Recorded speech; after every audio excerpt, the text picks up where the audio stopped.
जोजो किड्स। तोते के अंडे। एक समय की बात है, तोते का एक बड़ा सा झुंड पीपल के पेड़ पर रहता था। मगर वे सब तोते बहुत उदास रहते थे, क्योंकि पास के गांव का एक शिकारी अक्सर आकर उनके छोटे छोटे अंडों को चुराकर ले जाता था। शहर में जाकर उन्हीं अंडों से जब बच्चे निकलते, उन्हें वह बेच देता। एक दिन एक तोते ने कहा, मेरा इस पेड़ पर रहने का दिल नहीं करता है। वह शिकारी जब चाहे आकर हमारे अंडों को चुराकर ले जाता है। हाँ दोस्त, अगर ऐसा ही चलता रहा तो हमारा वंश खतरे में है। हाँ दोस्त, तुम ठीक कहते हो। अगर ऐसा ही चलता रहा तो हमारा वंश एक दिन समाप्त हो जाएगा और हम सब अकेले हो जाएंगे। तभी अचानक शिकारी के जोर से चिल्लाने की आवाज आई। बचाओ बचाओ बचाओ, कोई तो मेरी जान बचाओ। अरे ये तो उसी शिकारी की आवाज है। लगता है ये फिर से अंडों को चुराने आ रहा है। मगर ये बचाओ बचाओ क्यों कह रहा है? आखिर क्या हो सकता है? आखिर क्या बात है? नहीं नहीं, लगता है ये किसी मुसीबत में है। हमें इसकी मदद करनी चाहिए। मैं इस शिकारी की कोई मदद नहीं करूँगा। हमारे दुखों का कारण यही तो है। मिट्ठू तोता, जो दिल का बहुत अच्छा था, उसे शिकारी पर बहुत दया आई। मिट्ठू तोते ने कहा, मैं उसकी मदद जरूर करूँगा। मिट्ठू तोते को छोड़कर कोई भी शिकारी की मदद करने के लिए नहीं गया।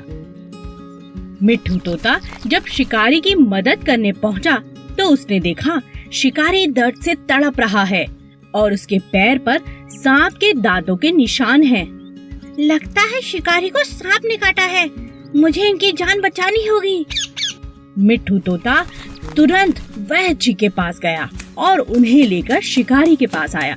वैद्य जी ने तुरंत सारा जहर निकाल दिया। धन्यवाद वैद्य जी, आज आपने मेरी जान बचा ली। धन्यवाद मेरा नहीं, मिट्ठू तोते का करो, जिसने समय रहते मुझे बुला लिया। शिकारी मिट्ठू तोते से अपने किए हुए कामों की माफी मांगता है और कहता है कि अब वह कभी उनके अंडों को नहीं पकड़ेगा। हेलो बच्चों, आज मैं आपको सोने की अंडा देने वाली एक मुर्गी की कहानी सुनाऊंगी। एक गांव में एक आदमी था और वो अंडे का व्यापार करता था। उसके पास एक बहुत बड़ा मुर्गियों का फार्म भी था। उसमें बहुत सारे मुर्गियाँ थे। हर दिन वो आदमी पोल्ट्री फार्म में आकर सब मुर्गियों का देखभाल करता था और जो भी अंडे आते थे उसको मार्केट में बेचकर आता था। एक दिन वो सड़क पे जा रहा था और एक मुर्गी को देखा। वह मुर्गी बहुत प्यासी और भूखी थी। उस मुर्गी को उठाकर घर लेके आ गया और उस मुर्गी को बहुत प्यार से पालने लगा।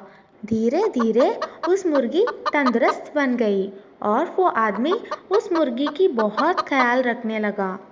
हर दिन की तरह वो अपने फार्म पे आया और वो मुर्गी के दिए हुए अंडे को देखकर चौंक गया। वहाँ पर एक सोने का अंडा था। अरे ये क्या है? ये तो सोने का अंडा लग रहा है। हाँ, ये सोना का ही अंडा है।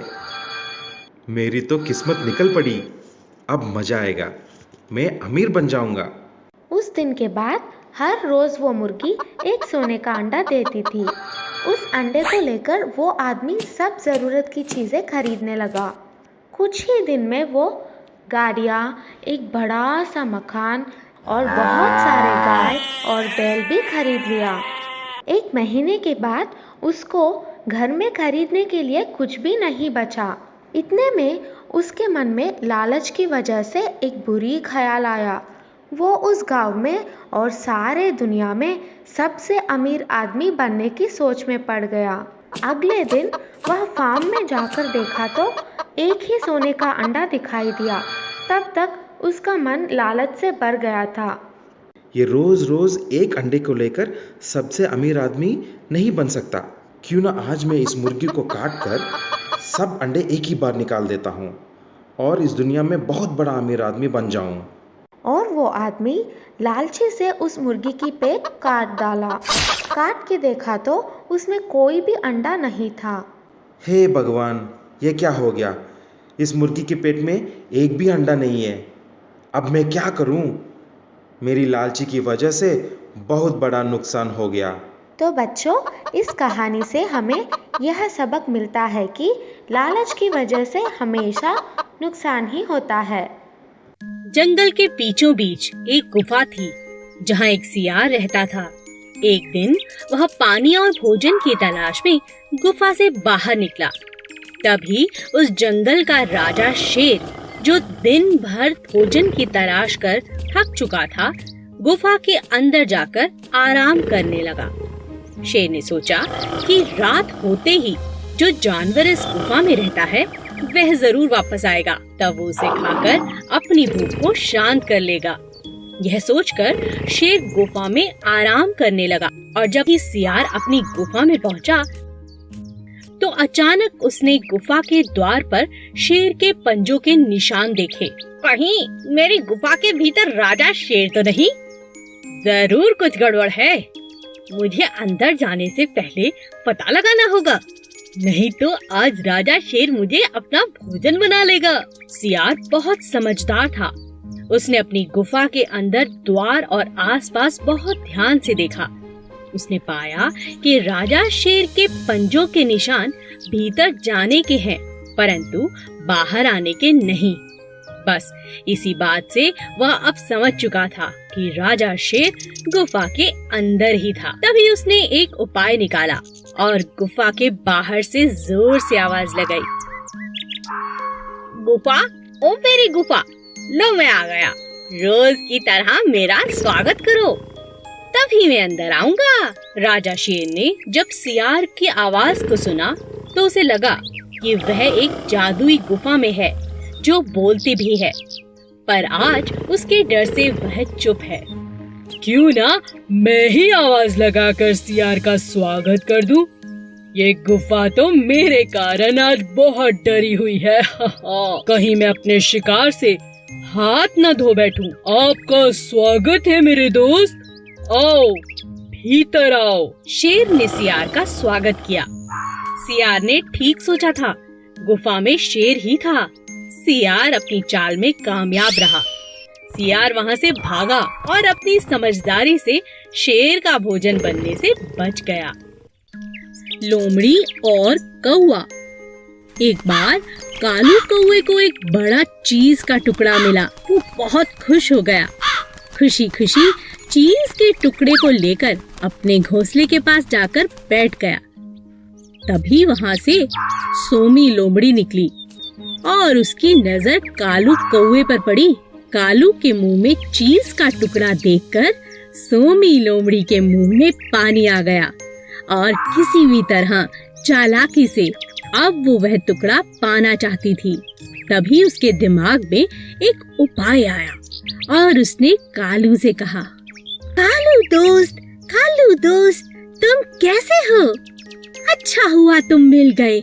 मैं बहुत दिनों से तुम्हें ढूंढ रही हूँ।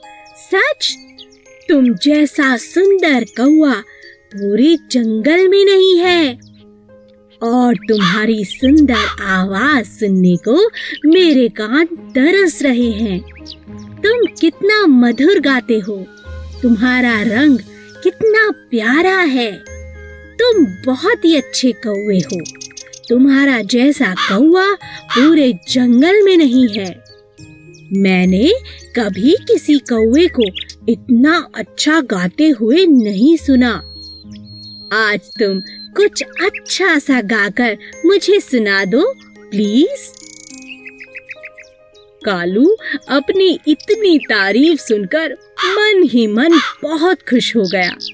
जैसे ही उसने गाने के लिए मुंह को खोला, चीज का टुकड़ा जाकर नीचे गिर गया।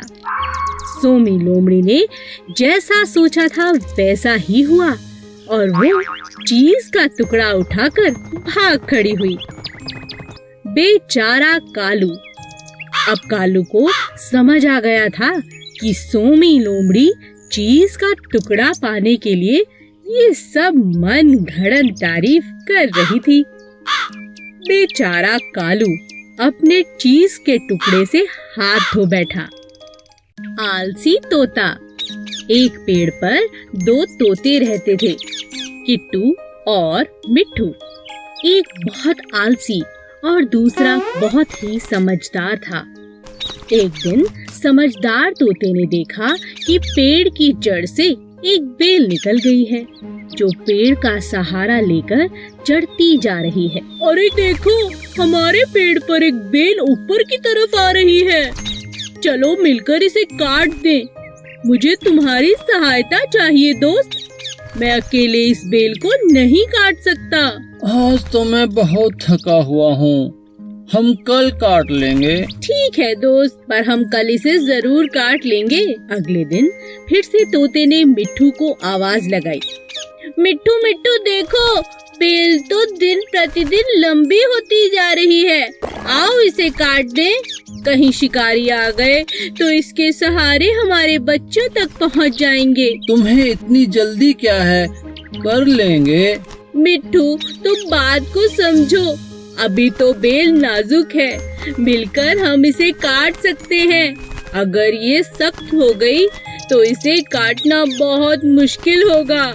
ऐसा करते करते कई दिन निकल गए और बेल पक्की हो गई। तोता रोज मिट्ठू को आवाज लगाता, लेकिन मिट्ठू कोई न कोई बहाना बनाकर टाल देता। किट्टू तोता अपने बच्चों को लेकर दूसरे एक ऊंचे पेड़ पर जाने को मजबूर हो गया, क्योंकि उसे पता था कि मजबूत बेल के सहारे कभी भी शिकारी आकर उसके बच्चे ले जा सकते हैं। मिट्टू, मैं अपने बच्चों के साथ दूसरे एक ऊंचे पेड़ पर रहने जा रहा हूँ। क्या तुम भी चलोगे? यहाँ रहना सुरक्षित नहीं है। मिट्ठू तोता आलसी होने की वजह से हर काम कल पर टालता रहा। इसी तरह एक दिन जब शिकारियों की नजर मिट्ठू के बच्चों पर पड़ी, तो उन्होंने मजबूत बेल पर चढ़कर मिट्ठू के बच्चों को उठा लिया। अंत में मिट्ठू को अपने आलसीपन के कारण बहुत पछताना पड़ा। एक तालाब में ईना, मीना और डीका नाम की 3 सुंदर मछलियाँ रहती थीं। वो तीनों आपस में मिलजुल कर रहती थीं, क्योंकि वो तीनों आपस में बहुत प्यार करती थीं, अच्छी दोस्त थीं। एक दिन कुछ मछुआरे उनके तालाब के पास आते हैं और देखते हैं कि तालाब तो रंग बिरंगी सुंदर सुंदर मछलियों से भरा पड़ा है। मछुआरे लालच में आ जाते हैं। वे आपस में बातें करते हैं। दोस्त, यहाँ तो बहुत सारी रंग बिरंगी मछलियाँ हैं। हम कल सुबह ही आकर इनको पकड़ेंगे। हाँ दोस्त, तुम ठीक कहते हो। इतनी सारी बड़ी छोटी प्यारी प्यारी मछलियाँ, अरे मजा आएगा बाजार में बेचने पर। हमें अच्छे दाम मिलेंगे। हा हा हा। ईना, मीना और डीका तीनों मछलियाँ मछुआरों की इन बातों को अच्छे से सुन लेती हैं। कल सुबह तो मछुआरे हमें पकड़ने आ रहे हैं। इस तरह से तो हम सब मर जाएंगे। हमें कुछ करना होगा। वो हमें पकड़े इससे पहले अपने परिवार के साथ यह तालाब छोड़ना होगा, कहीं और जाना होगा, क्योंकि हम सबके लिए इस तालाब में रहना अब खतरे से खाली नहीं है। हम सबकी जान खतरे में है। मैं तुम्हारी बात से सहमत हुई ना। मैं भी तुम्हारे साथ इस तालाब को छोड़कर चली जाना चाहती हूँ। ईना और मीना तालाब छोड़ने के लिए राजी हो जाते हैं, परंतु डीका इस बात से इनकार करती है और कहती है, कुछ मछुआरों की बात सुनकर हम यहाँ से नहीं जा सकते।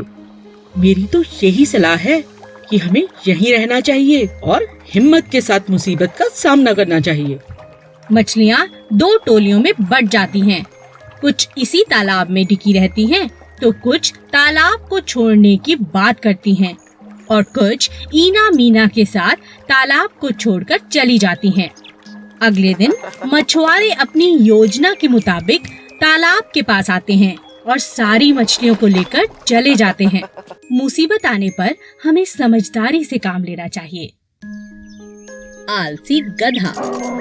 एक नमक का व्यापारी गांव में रहता था।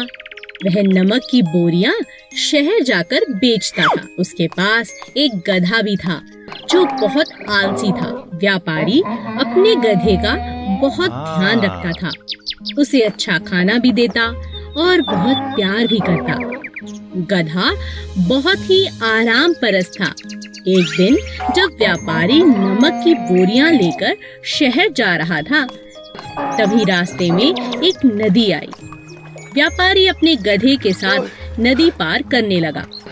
तभी अचानक गधे का पैर एक पत्थर से टकराया और वह पानी में गिर पड़ा। बोरियों का सारा नमक भी पानी में गिर गया और घुल गया। अरे मेरी बोरियां इतनी हल्की कैसे हो गई? अरे ये क्या, सारा नमक बर्बाद हो गया। अब तो शहर जाने का कोई फायदा नहीं, अब गांव ही वापस चलते हैं। चलो भाई गधे। अरे वाह, आज का दिन तो बहुत अच्छा है। आज तो काम से भी छुट्टी और बोरियों का भी भार कम। अगले दिन जब दोबारा व्यापारी बोरियां गधे पर लादकर शहर की तरफ चला, तब गधे को काम से बचने का एक उपाय सूझा। क्यों ना आज जान पूछकर गिर जाऊं, काम से भी बच जाऊंगा। ऐसा ही कुछ दिन चलता रहा। अब व्यापारी को भी गधे पर शक होने लगा, क्योंकि उसकी बहुत सी बोरियां पानी में घुलकर बर्बाद हो चुकी थी। व्यापारी का बहुत ज्यादा नुकसान हो चुका था। तभी व्यापारी ने एक तरकीब निकाली। इस बार व्यापारी ने नमक की जगह बोरियों में रुई भर दी। इस बार जैसे ही गधा पानी में गिरा तो बोरियां और भारी हो गईं। यह देख गधा परेशान हो गया। अरे अरे आज ये क्या हुआ? बोरियां इतनी भारी कैसे हो गईं?